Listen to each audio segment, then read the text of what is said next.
Behind every front door, there's a story. Some are holding on tight equity in the walls, pressure on the table. They don't want to leave. They just need a way out that doesn't mean starting over. Because it's not about upgrading, it's about surviving with dignity. In this episode, we explore how to unlock the value of your home without leaving it behind. This is for those who built a life and now need their home to give something back. Welcome back, Real Estate Profit Boost, folks. And today I have a good friend of mine, Alex Argüelles, the man who is reinventing the American dream through a real estate innovation, which I basically say today he is creating his own real estate asset class. And we don't see that very often, but with a little technology and a little bit of grit and hard work, we have it. But first, let me ask you something. What if homeowners could unlock their equity? That's right, without even leaving the homes they love. And investors could tap into stable, cash-flowing properties from day one. That's the revolutionary question Alex Argüelles set out to answer. So just a little history on him. Before turning 33, he was already a titan of real estate, right? At 21, he co-founded and scaled Sodic Management to over 15,000 transactions, which equals 9,000 multifamily units and 175 employees. He started, again, at 21 years old. His drive, his vision, and relentless execution transformed Sodic into a national powerhouse. But Alex, this guy, he wasn't done. He was fueled by deep understanding of real estate pain points and passion for solving systematic problems and challenges. He exited Sodic and launched selltorent.com. It's a game-changing leaseback marketplace that flips the script on real estate, on traditional home sales, and instead of forcing people, like to sell and move out, Sell to Rent lets them sell their home, stay as renters, and regain financial freedom, all while delivering investors a fully leased income-producing asset with built-in tenants and strong returns, and tenants who love their home because it's their home. So today, Sell to Rent has over 100 transactions and is scaling rapidly. Closed, done, it's working, executed, no more proof of concept. So they're rapidly expanding on a national footprint. Alex is reshaping how America thinks about home ownership, liquidity, legacy, and his model solves real-world problems, including divorce, debt, medical hardship, retirement, and creates new opportunity for investors hungry for consistency in a volatile market, and so on. So if you care about scalable solutions, impact-driven, cause-driven entrepreneurship, and churning obstacles and opportunity, Alex is the guy you need to know. So with that being said, welcome. I know that was a little long, but shit, you did so much, buddy, that that I had to get it out there. One, it's super weird to hear that much about myself because I'm usually in your shoes.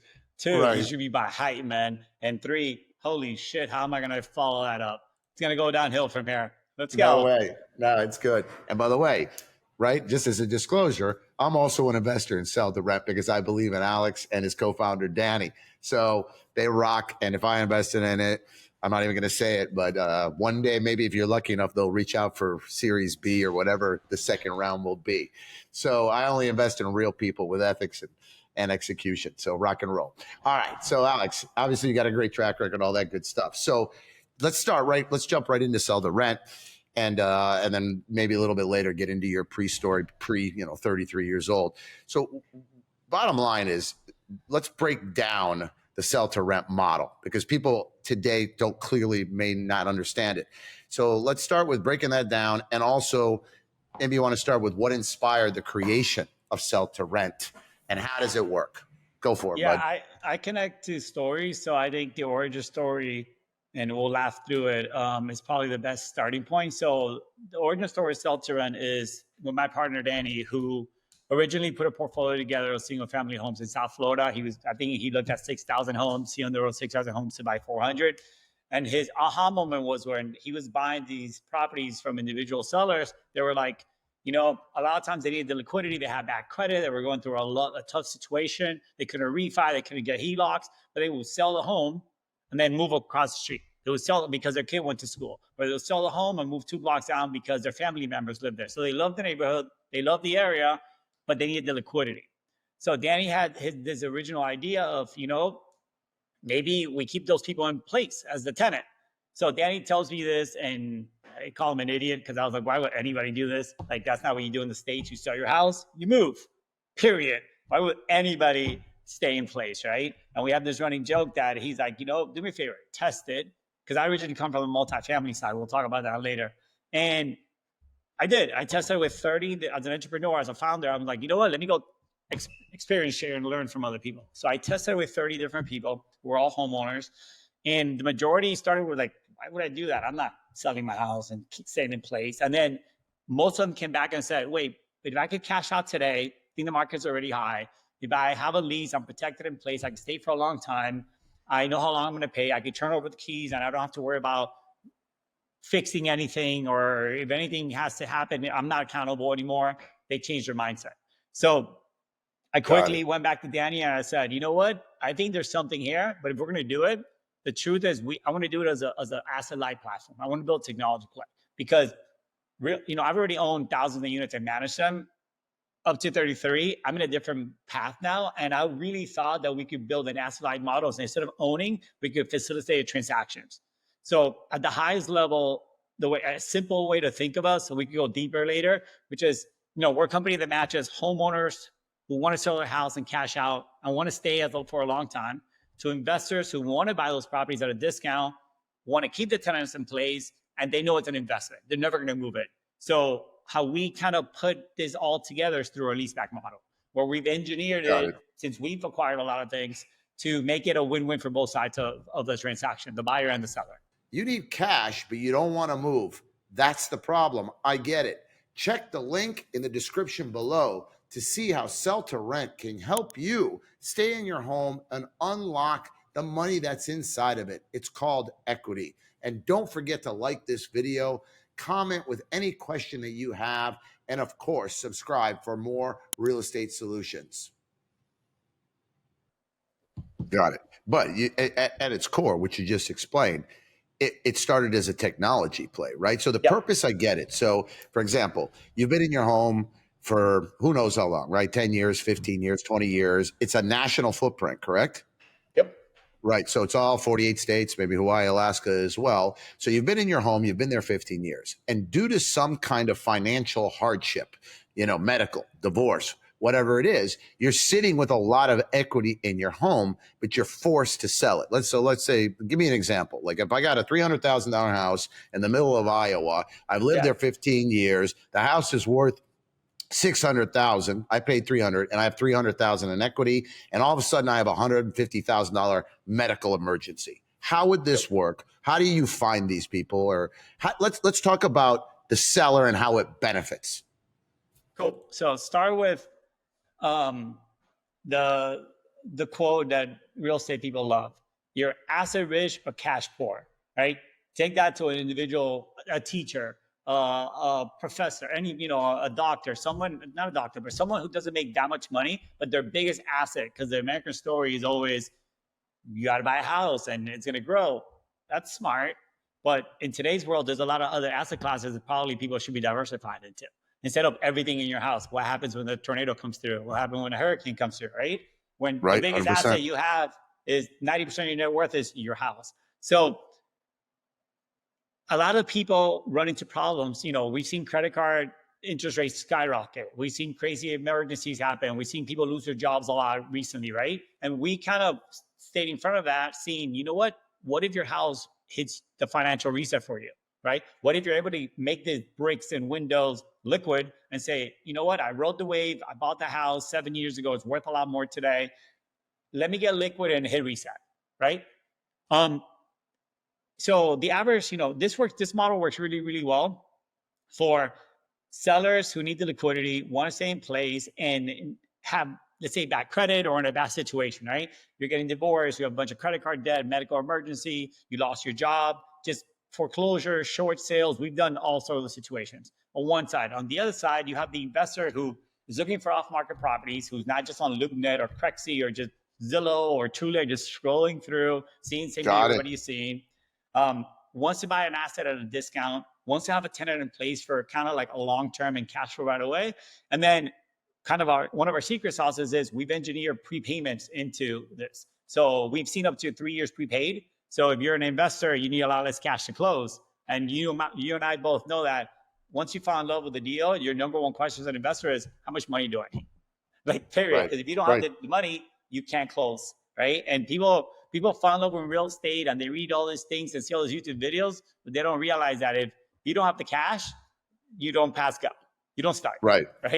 So no real thing is zero down. Right. Yeah. And then look, as a company, what we've done really, really well the last 3 years, I'd say, is go really, really deep at the user journeys and the experience for the sellers, understand why they need us, what they're willing to pay, what contracts do we do, how do we do inspections, how do we do pictures across the US, right? How do we do title pre-checks and talk to mortgage companies and pre-qualify loans and do all that stuff.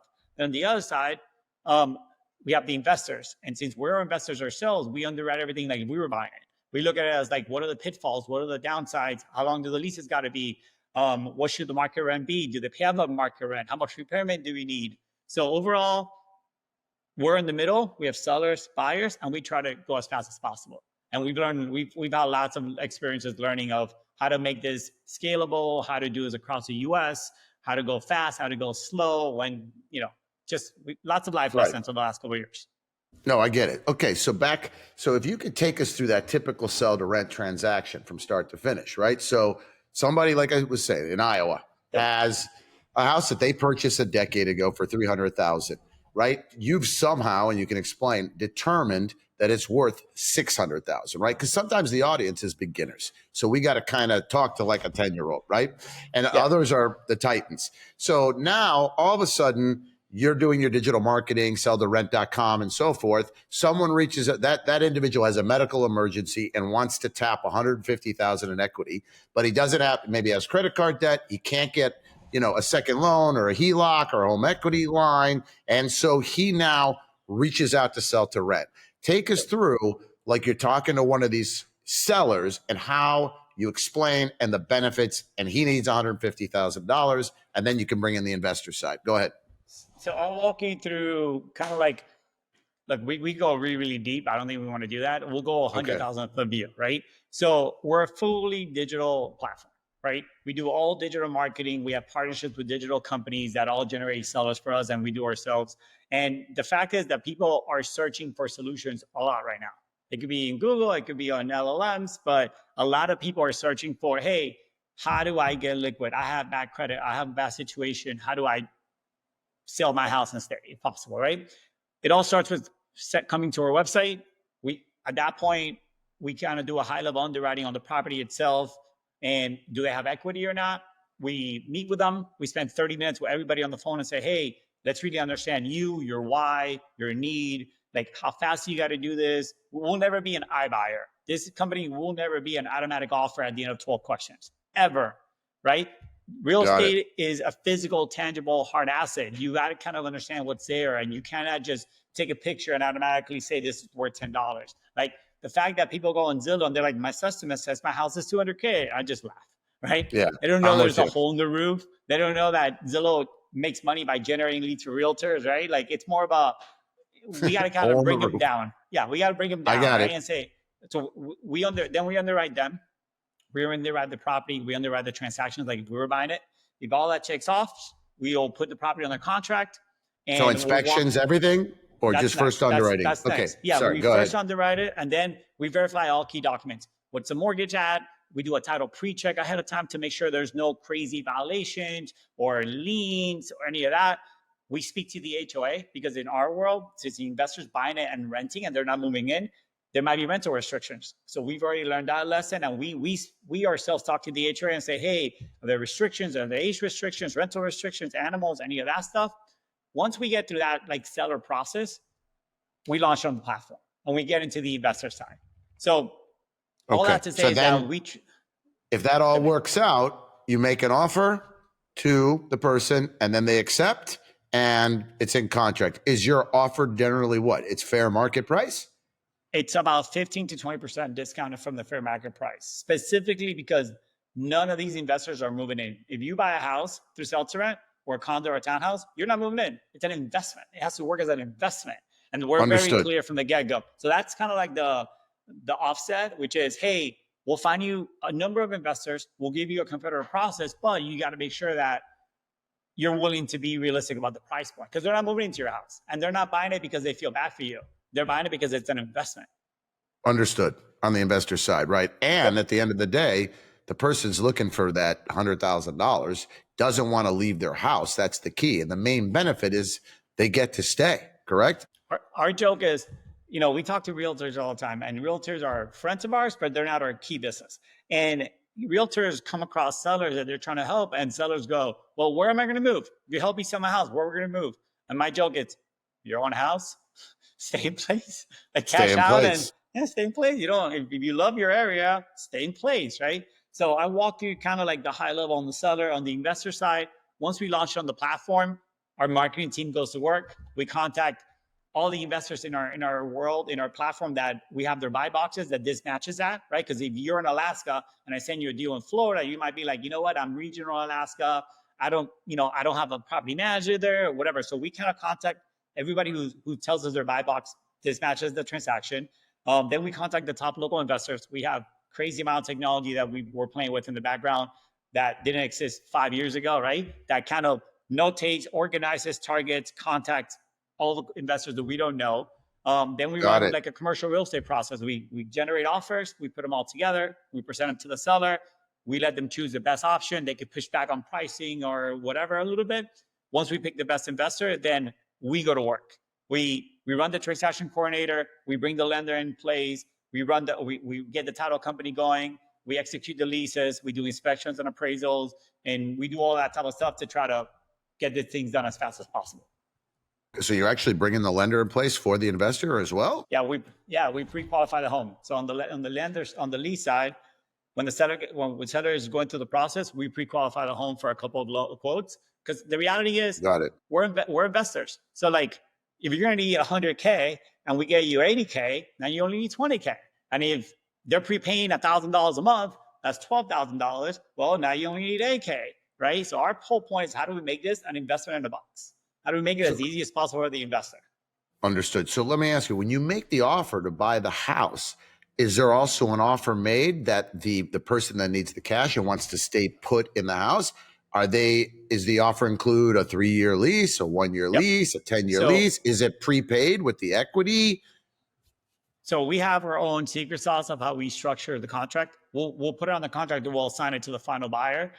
But what we do from the get-go is that we're completely clear that we're not the end buyer. We're the platform, right? The only reason we do that is so we could control it and we protect the investor. Because the last thing we want to do is get a bunch of investors spending money on the transactions and making offers, and then somehow the seller disappear, right? So we'll put it on the contract, we control it, and then we go through it. When we put it on the contract, we do an entire set of underwriting.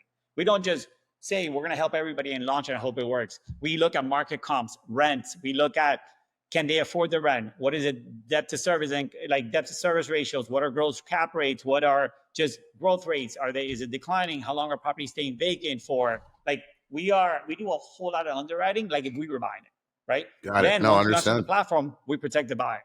And we say, this is what we've already done. You take it from here.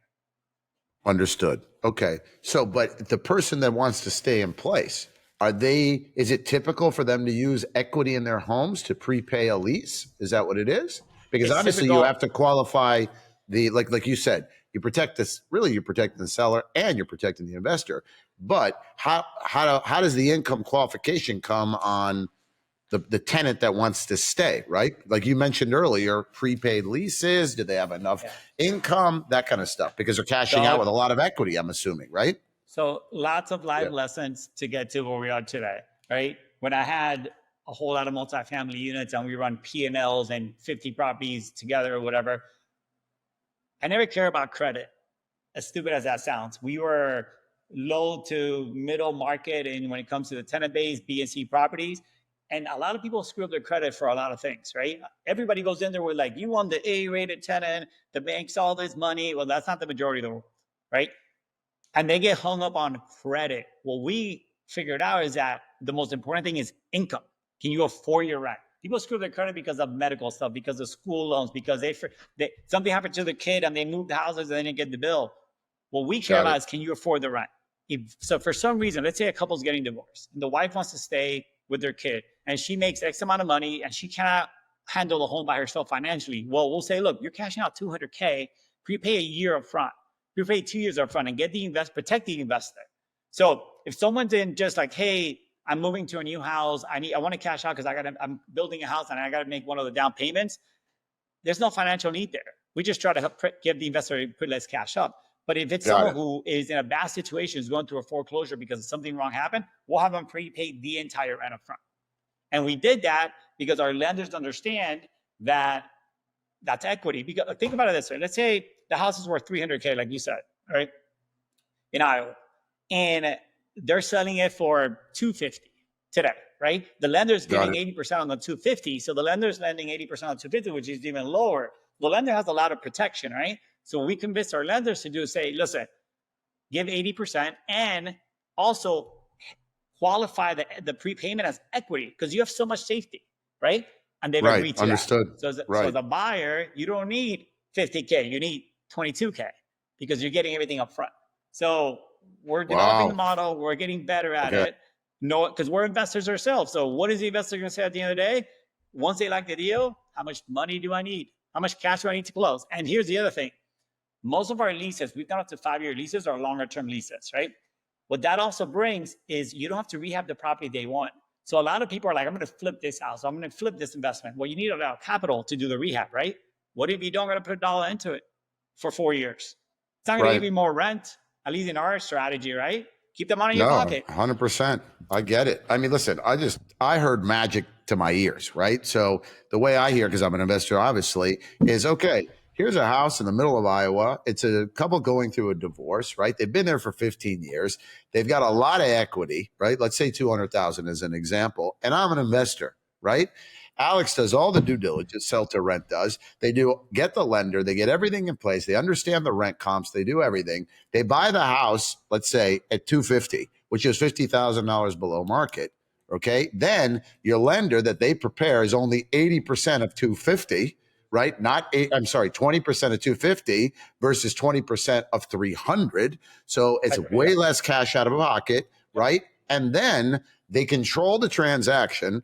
And then at the end of the day, they come back and the wife who wants to stay in her kid's home, which is probably the best tenant imaginable because they still, huge, because they understand in their head, it's their house. And here's the thing.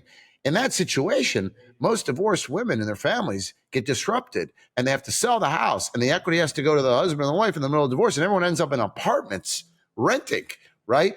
They're staying in this home and as the investor, less money down, better price. And then if there's enough equity, which he's shown us a lot of transactions where there is, the wife can sign a 5, 6, 7, 8-year prepaid lease at the market rents with, I'm sure inflation increases or whatever, and it's prepaid.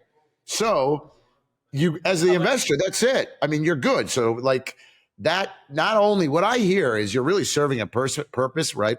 On a mission base, let's call it, for the woman who just went through a divorce and her kids stay in the house, their own home, right? And number two, the investor gets a hell of a tenant because it's their home. They still probably mentally treat it that way, right? That's what I'm assuming. 100,000%. Look, we looked at it really This is deep, good stuff, folks. Yeah. Listen, we went an inch wide and a mile deep into the problem for sellers and an inch wide and a mile deep for the investors who are completely different humans, right? A seller comes to us, they have feelings, they live there. It's a huge life decision. It's their biggest asset. We have to talk to them as like, hey, we understand you. Let's really understand your why and your emotional connection to this, right? An investor is a numbers-driven returns person, right? Two completely different use cases that we're in the middle of. And we've looked at it from each side completely different. If you're a tenant, you want to cash out as much as possible. You also want to make your life easy and not disrupt your family very much. If you're an investor, you care about the dollars. But here's the other thing for the investor. You talked about inflation and cool story. not moving the needle. Here's why. When we had a bunch of properties in my previous company, and we will every single quarter we did scaling up, and we would sit there for 12 years and say, how every investor's question, how are we going to raise NOI? How are we going to make more money? And everybody's like, we're going to do rubs for utilities. We're going to raise rents 3%. Our Excel says 3% a year. We're going to drop insurance, right, Jerry? We're going to drop insurance rates, right? Right. We're here going to do all this stupid crap that doesn't move the ball. It's cool on paper, but doesn't move the ball. You know what moves the ball? Rent increase. Don't let people move out. No, don't let people move out. Oh, don't let people move out. Got it. Vacancy. The property sits vacant for 2 months. You're stuck. You got to pay marketing commissions. You got to leasing commissions. You got to rehab the units, fix the unit. You have to do all this stuff that people bury in the numbers and don't pay attention to. They're like, oh, but we raise the rent and we charge dog fees. Doesn't move the ball. What moves the ball? Have an asset that people aren't calling you, that they're paying on time, they're there for a long time, and let it appreciate. That moves the needle, right? So that's part of what we put behind the scenes. We literally said, hey, how do we engineer this to be a win-win for both sides? And that's how we've engineered the leaseback model.